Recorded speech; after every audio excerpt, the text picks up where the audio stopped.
Patriots, however, had the football at the Denver 40-yard line with 7 minutes left in the third quarter. A reverse to Harold Jackson, and he's in trouble. And a tackle made by Tom Jackson, number 57. John Grant in on the play, and the Broncos were not fooled a bit by the reverse. Just as a follow-up, Dick, to what we talked about earlier, the footing on this field is still pretty good. And you see Jackson able to get his cleats in without too much trouble, not much slipping and sliding. Although once you get that field wet enough, you will begin to lose footing. And when the field gets wet enough, the advantage passes in a strange way to the offensive receivers who know where they're going. The defenders having to react and dig those cleats into the ground will often find themselves spilling.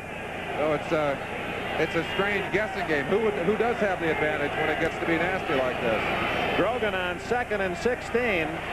Plenty of time. Wide open and drop. Rob Nairn was the man wide open. And the ball thrown right to him. Nairn with a touchdown in the first half after his teammate Steve Watson blocked a New England punt. And Nairn carried it in 28 yards. Well, it seems a little silly to say at this point, Grogan, on days when he is throwing the ball well, will occasionally throw this kind of a pass, seemingly right into the hands of an opponent. Although on that particular throw, I think the ball was just a little over the head of number 44, Don Calhoun, and Nairn was so shocked, he dropped it. New York Giants continuing to play well. Lead Atlanta in the third quarter, 17-3. Billy Taylor's just scored. Grogan, a deep drop. Fires to this side, incomplete to Calhoun. Well covered by Shaw. Now New England unable to move the football. A flag is down. Offside is the preliminary signal against New England. Now Grogan, recognizing that, heads for the sidelines, and Denver will decline and ask for the punt. Miami shut out Baltimore. Offsides on the defense, number 81. So New England, should they lose, will move back into a first-place tie with Miami in the East.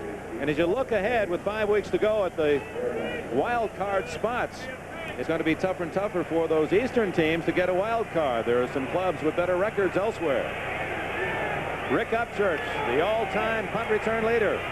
Oh, what a kick by Hare as he spirals it into the end zone. First down, Denver at the 20-yard line. Timeout, third quarter, Mile High Stadium. 5 minutes and 45 seconds remain. New England unable to capitalize on the fumble recovery. Still trails the Broncos 38-10. West contenders have done today. On this touchdown, Earl Campbell goes over 1,000 yards for the year. The Oilers turn back the Oakland Raiders 31-17, so the Raiders drop to a 6-5 record. But meanwhile, the San Diego Chargers come back against the Cincinnati Bengals. Here, Fouts to Artie Owens for a touchdown. The Chargers win 26-24. They remain 8-3. The Broncos will need a victory to stay tied in the West. Let's go back to Denver and Dick Enberg. Denver ball at the Bronco 20-yard line. Third quarter, 5:45 remaining. Dick Enberg, Merlin Olsen at snowy Mile High Stadium, where Denver leads New England 38-10. First down carry by Keyworth for a couple 3 yards, and Steve Nelson says there's a fumble. No official signal as yet. Patriots say they have the ball. Has it been blown dead, or is it just a matter of digging through that pile to find out who has the pumpkin? Apparently it has been ruled a fumble because no marking of the ball, and the signal, New England football. Hey, if Merlin had the Patriots taken advantage of that last fumble and scored, and then they get the ball right back, maybe all the talk of defeat is premature. But they still trail 38-10 as Julius Adams came up with the ball. One of the things you try and do defensively when you get way behind is to steal a football. You begin to tackle a football. But that's dangerous too, Dick, and we've seen it early in this game. When they try to do that, they often let the runner off the hook, and he'll make extra yardage. In this particular situation, it paid off for them with a turnover in good field position. Let's see if Grogan can capitalize and get some points on the board. You see where all the snow has been wiped out by that scramble for the football. It's at the 22-yard line of Denver. The Patriots' 2 turnovers resulted in touchdowns for Denver in the first half. Grogan trying to get the ball away, and they say incomplete the pass, although the fans wanted grounding. Barney Chavis had the jersey of Grogan. A question, and Barney Chavis obviously feels he had control of Grogan. The new rule is that if the defender has the quarterback under control, the ball should be blown dead. We'll let you watch it at home. Chavis gets a hold of him here. Grogan, realizing it's all over, I think just threw that one away. But are you going to rule against him when the score is 38-10? Gee, I don't know. I don't. It'd be hard to call as an official, wouldn't it, Dick? Well, and who's to say but what he might have hit somebody with that pass. Grogan on 2nd and 10. Dumps it out to Cunningham, incomplete. And you can see the effects of the weather now on the performance of play. That's a pass to Grogan on a nice dry field with a good football. It hits easily. And you can watch what Grogan thinks of this pass himself. Unloads the ball, looks downfield till the last moment, drops it out. You see it right there. He knew it. He threw it badly. Oh, the elements. You grew up in Utah. You had to play in weather like this occasionally. I did, Dick. I played in the game when it snowed about 16 inches during the game itself. You couldn't see a yard marker. I was the captain when I was at Utah State. I kept calling for measurements. And I want to tell you, there were a few officials who wanted to kill me. 3rd down and 10. The Bronco fans trying to help the defense. Grogan throwing long for Morgan. Incomplete. It would have been out of play had he caught it. Steve Foley on the coverage. It'll be 4th and 10 for the Patriots, who trail 38-10 and undoubtedly will go for it. Watch the play for yourselves. Grogan back deep, gets time to throw the football, unloads it kind of off balance. The ball hangs high. Foley right stride for stride with Morgan, playing fine defense, and up high. No chance on that one. Former quarterback at Tulane, Foley, playing with some painful rib injury and playing well today. Stanley Morgan without a reception today. Morgan averaging 24 plus a catch, and Jackson over 22 yards a catch. And the Patriots feel that they can match up with Swan and Stallworth, the much publicized tandem at Pittsburgh. But today it's been quiet as the Denver defense too tough. 4th and 10 at the 22. The blitz is on. Ivory can't get it. Denver takes over. Barney Chavis really giving Dwight Wheeler a lot of problems as Wheeler moving to right tackle, replacing Shelby Jordan, and Chavis just beating him play after play. Well, and credit the pressure again on the Denver defense for that incompletion. Grogan simply did not have time to get that ball off on the regular timing of the pattern. You see him hit double shots right there, and he goes to the ground. Now New England, a couple of fumble recoveries, but no points, still trails. Richard Bishop. Armstrong gains a yard. Would appear that we're seeing some substitutions. Not very many, though. You look down at that defense. Looks like Ron Earhart going to keep his troops out there.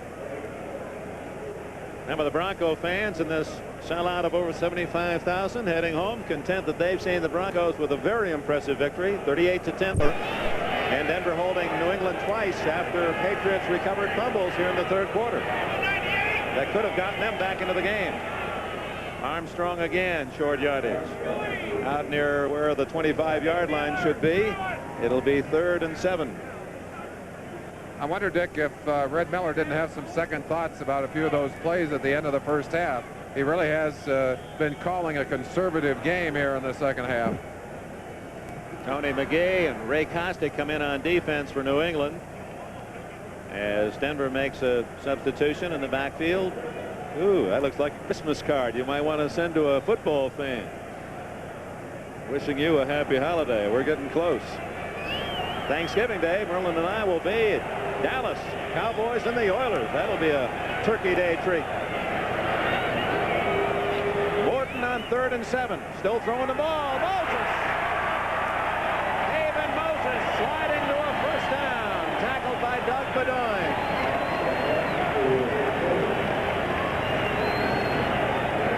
Morton close to 200 yards on the day. That's his first completion. Second half. Let's take you down on the field and give you the feeling of quarterbacking it for yourself. Watch Morton. Watch him unload the ball and watch him pay the price right there. Ooh, almost whiplash, but the pass well thrown. Haven Moses pulled it in. Riley Odom's in the same area. It looked like a mistake by the receivers, but it still didn't harm the results at all. Let's see if we can discern just where that football is. 30-40. It's at the 44-yard line. Denver territory, first down. Norris Weiss tuning up along the sidelines. Morton needs 6 more yards for 200. Hands off. Otis Armstrong has been the workhorse here in the second half. Bedoin with another tackle. There's Weiss, who started the season as the #1 quarterback from the University of Mississippi. Morton taking over. And in the last 5 games, Morton apparently is going to lead his team to 4 victories. The only loss being that 42-7 disaster at Pittsburgh.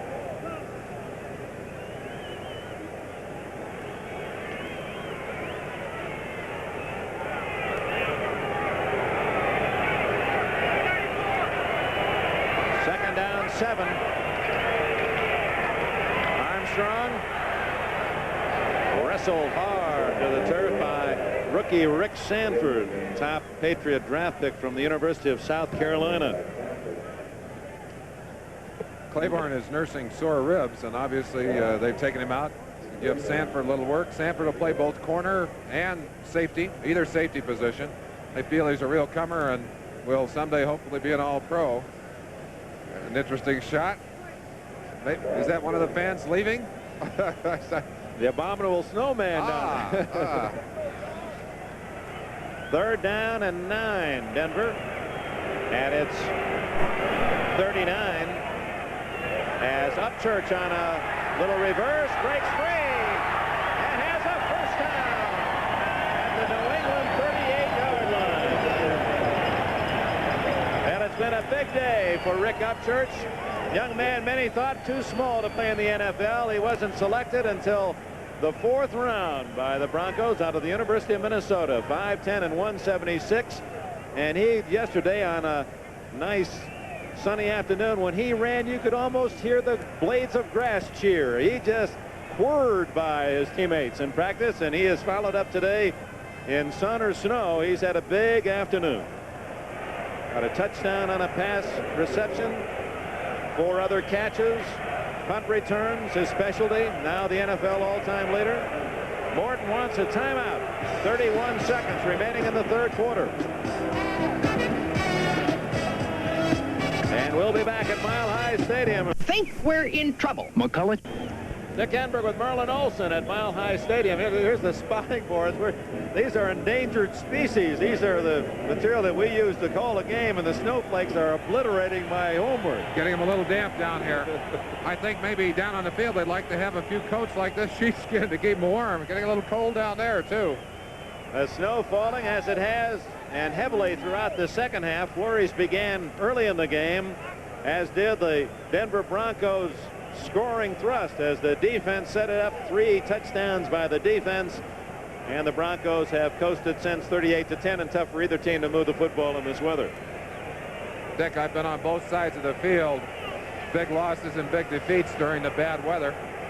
And I can tell you that right now, it's probably about 20 degrees colder on New England's side than it is on Denver's side. And snowing a lot heavier over there, too. A lot heavier snow on their side. 31 seconds remaining in the 3rd quarter. Denver in New England territory with a first down at about the 38-yard line. Larry Canada charges up the middle and down to the 31-yard line, where it'll be 2nd and 3. Sugar Bear Hamilton saying it wouldn't like this at Oklahoma very often. Number 71 made the tackle. Larry Canada, is that an appropriate name in this field in these conditions? Canada, first 7. This is a great turf for this stadium, though, for this kind of weather. There are heating coils every 3 feet underneath this field, and if it gets very cold, they'll turn those on. 15 minutes to go in Denver, where the Broncos lead the New England Patriots 38. be a first down for Denver. Give you a chance to look at it at home. Morton again throwing the ball on target. Sanford did in fact bump him. Number 25. It's a good call. It was a good call. He used the right hand to hold off Watson. That's Jim Ringo, the former head coach, Buffalo, and line coach here for these New England Patriots. For them. One good thing for the Patriots, after 3 straight road games, they're going home where their fans can help them. Ooh, good solid hit there. Now it's interesting as you look at the posture of the Patriots along the far sidelines, that expression standing tall. And of course in victory, in the positive moments of life, we tend to do that.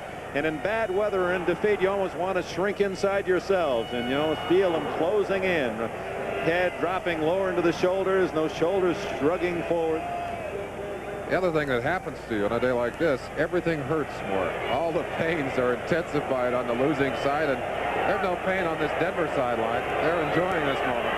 2nd and 10 from about the 16-yard line. Morton still in there, gives to Canada. And Canada ripped out of bounds. And a flag goes down as Mike Hawkins a bit too zealous in that tackle. Well, the officials can't afford to let a game get out of hand. They know how frustrated this New England team is, Dick, and if they let a few of those go by, there are going to be some fights on the field. They can't afford to let it happen. I agree with the call. Well, the Patriots first found that Bronco defense turning 3 crucial plays into quick touchdowns. There's been some confusion offensively for New England, and now 2 penalties defensively sustain this drive.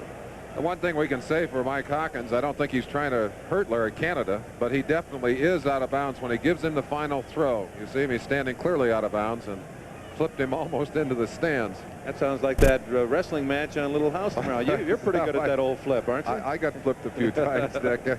How long did it take you to shoot all those scenes? We were shooting in. Unnecessary leftist, number 59 on the defense, first down. We were shooting in Tucson, and we took us about 2 days to shoot the wrestling scenes for the show, which were very physical. And a character actor by the name of Leo Gordon, who's a big man, 6'6", about 250 pounds, was the other wrestler, and had a professional stuntman to work with us. And some scenes I hope folks will enjoy on Monday night. That's tomorrow night at 8. First and goal at about the 9-yard line. Denver leading 38-10 early in the 4th quarter. Jim Jensen gains about 3 yards. Right now, let's go for an update to New York NFL 79. Here's Brian Gumble. This is Brian Gumble in New York reporting on perhaps the day's biggest upset. The Seattle Seahawks pulled it off. The Cleveland Browns were the victim. Leading 22-17, Seattle got the game clincher here when Al Hunter went off the right side, eluded a tackle, traveled 67 yards down to the 7. The Seahawks scored 2 plays later to take a 29-17 lead. They beat the Browns 29-24. Let's go back to Dick Enberg in snowy Denver. Thank you for that report. And of course, we're going to be seeing those Seattle Seahawks in a couple of weeks on a Saturday special game on NBC from the Kingdome here at Mile High Stadium in Denver. It's 2nd and goal at about the 4-yard line. Time called by Denver as Craig Morton came up to the line of scrimmage with a play sent in from the sidelines. Didn't like the alignment, and it's goal time. Denver fans chanting in the meantime, go, go, go. They want more points on that board. It's left. This is Brian Gumble in New York reporting that in Kansas City today, Terry Bradshaw had one of his finer games, one of the bigger individual efforts of this Sunday. Touchdown pass there gives him 21 for the year. That puts him in the league lead. Let's go back to Denver and Dick Enberg. 2nd and goal at the 4-yard line, and Aaron Snowball nailed that customer. Morton to throw. Incomplete, intended for Riley Odoms. Rick Sanford, 25, batted the ball away for New England. It'll be 3rd and goal at the 4 for the Broncos, trying to add